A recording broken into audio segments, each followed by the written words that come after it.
생명을 살리는 7분 수요 골방 예배를 묵상 기도하심으로 시작하겠습니다.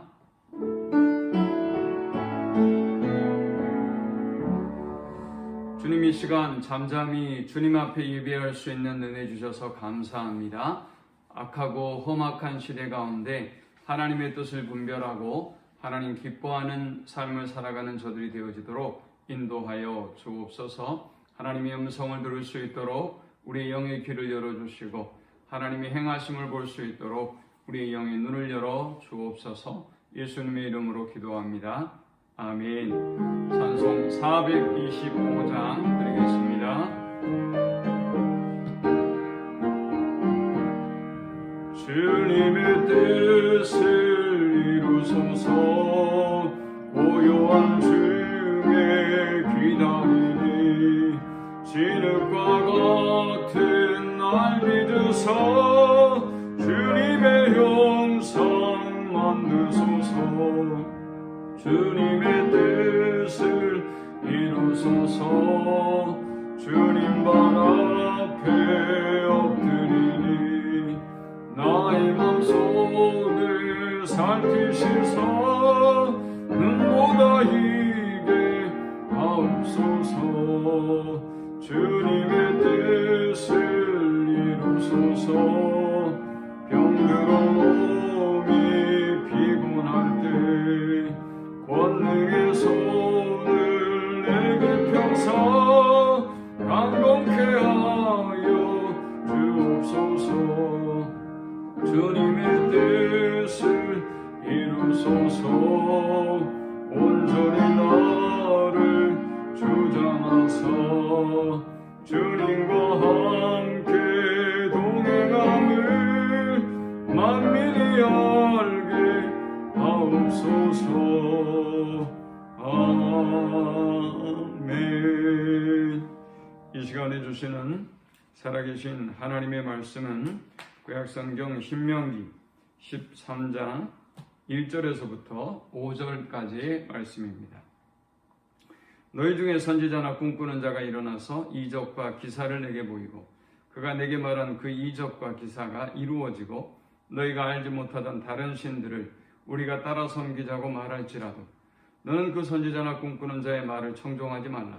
이는 너희의 하나님 여호와께서 너희가 마음을 다하고 뜻을 다하여 너희 하나님 여호와를 사랑하는 여부를 알려하사 너희를 시험하심이니라.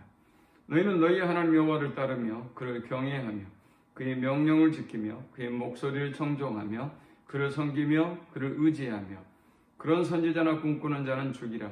이는 그가 너희를 애굽 땅에서 인도하여 내시며 종되었던 집에서 속량하신 너희 하나님 여호와를 배반하게 하려 하며 너희 하나님 여호와께서 내게 행하라 명령하신 도에서 너를 꿰어내려고 말하였습니다. 너는 이같이 하여 너희 중에서 악을 제할지니라. 아멘. 우리는 지난 시간 하나님의 뜻을 분별함에 있어서 하나님의 뜻을 분별하기 어려운 이유들을 살펴봤습니다.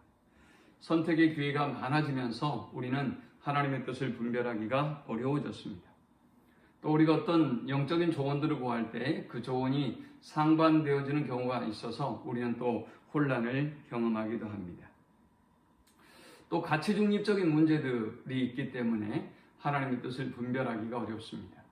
가령 결혼의 문제나 또 우상숭배의 문제나 이러한 문제들은 가치 중립의 문제이기 때문에 우리가 하나님의 선명한 뜻을 찾는다는 것이 쉬운 일이 아닌 것입니다.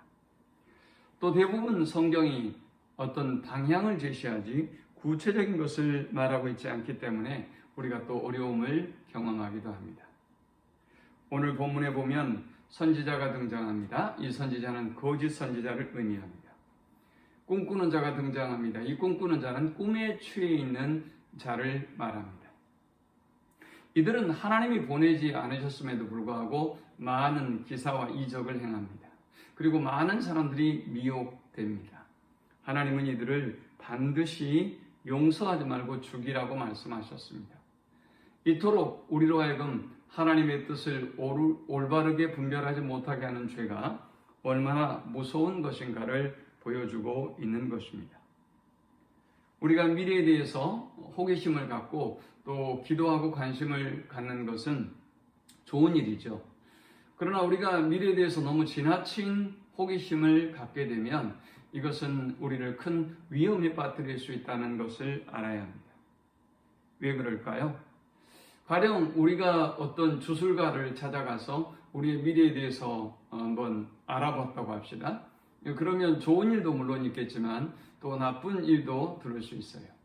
그러면 이 나쁜 일을 해결하기 위해서 그 점술가들은 아마도 여러분에게 더 많은 것을 요구하게 되는 것입니다. 뭐 구술해야 된다 할지 어떤 물질을 요구한다 할지 이런 문제들이 발생하게 되어지죠. 또 이러한 미래에 대한 지나친 관심은 하나님을 향한 우리의 마음을, 우리의 열심을 약화시킬 수 있을 것입니다. 고린도 5장 7절에 보면 이는 우리가 믿음으로 행하고 보는 것으로 하지 아니함이로다 했습니다. 신앙생활은 믿음으로 하는 것이죠. 하나님께 모든 걸 맡기고 하나님 우리의 삶을 주관하시고 인도하심을 경험하는 것, 그것이 신앙생활입니다. 그런데 보이는 것으로 행하려고 한다면 그것은 믿지 않는 사람들하고 똑같은 것이라고 보면 될 것입니다. 히브리서 11장 6절은 말씀합니다. 믿음이 없이는 하나님을 기쁘시게 하지 못하나니 하나님께 나아가는 자는 반드시 그가 계신 것과 또한 그가 자기를 찾는 자들에게 상 주시는 이심을 믿어야 할지니라.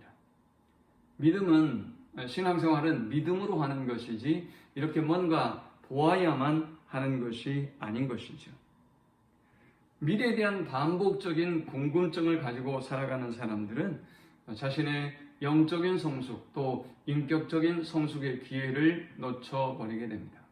왜 그럴까요? 우리는 모르기 때문에 기도하고 하나님께 맡기고 또 선택하고 결정하고 이런 과정을 통해서 마치 아이들이 성장해 가듯 우리가 영적으로 성장해 가는 것입니다.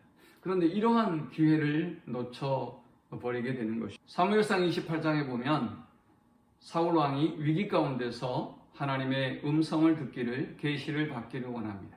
그러나 하나님은 그에게 말씀하지 않았습니다. 사울 왕이 어떤 사람입니까? 선지자들이 아무리 말을 해도 듣지 않았던 사람입니다. 선지자들을 대적해서 85명의 제사장을 죽이고 그의 가족들을 죽였던 사람입니다. 그런데 위기 앞에서 하나님의 뜻을 구하자 하나님은 말씀하지 않았습니다. 그리고 참 비겁한 모습으로 몰래 신접한 여인을 변장해서 찾아갑니다. 나중에 역대상 10장 13절에서 14절에 보면 이렇게 말씀하고 있습니다. 사울이 죽은 것은 여호와께 범죄하였기 때문이라. 그가 여호와의 말씀을 지키지 아니하고 또 신접한 자에게 가르치기를 청하고 여호와께 묻지 아니하였으므로 여호와께서 그를 죽이시고 그 나라는 이새의 아들 다윗에게 넘겨주셨더라. 사랑하는 여러분, 우리가 하나님의 뜻을 구하는 일이 쉽지는 않습니다. 그리고 매우 어렵고 힘이 듭니다. 하나님의 때를 기다리고 하나님의 뜻을 기다린다는 것이 외롭고 고독하고 힘든 일이기도 합니다. 그러나 보이는 것에 속지 말고 미혹되지 말고 하나님의 뜻을 기다리고 그 음성을 듣고 순종해서 하나님의 큰 복을 누리는 우리 모두가 되기를 축원합니다. 하나님 감사합니다. 귀한 말씀을 통해서 은혜 받고 깨닫습니다. 하나님의 뜻을 분별할 수 있도록 우리에게 영적인 지혜와 분별력을 주옵소서. 하나님 뜻에 순종하는 저들이 되어지도록 인도하여 주옵소서. 예수님의 이름으로 기도합니다. 아멘. 지금은 우리 주 예수 그리스도의 크신 은혜와 성부 하나님의 극진한 사랑과 성령의 인도 보교통 충만케 하심이 하나님의 뜻을 분별하고 그 뜻에 순종하는 삶을 살기를 소망하는 모든 성도들의 머리 위에 지금부터 영원토록 함께 있을지어다. 아멘.